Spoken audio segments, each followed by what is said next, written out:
we started using the APIs to start building complex blogs, right? Like really, really deterministic complex blogs, right?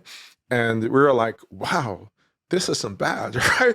And then we're like, but what if we wanted to do? So it started to be an experiment. It started getting better and better. And we're like, holy crap, this would be cool.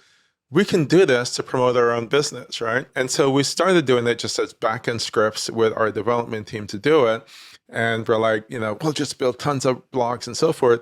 So I'd go to these kind of meetings like the one that I met you, and we're trying to impress people talking about other than blockchain smart contracts and generating, resumes and all of these things that we're doing, right? And then at some point, we're like, yeah, and we're building this cool little thing to help us, market the company, right?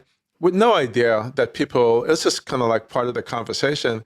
And everyone was like, well, tell me about that. I'm like, no, we're just some scripts, that we can do, that we can generate some blogs. And, we're hoping that's going to bring traffic to us, right?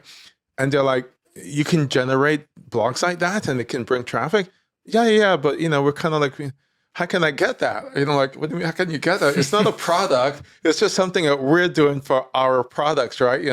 It's just like literally backend scripts that we're writing. We had enough people that were like, we want that.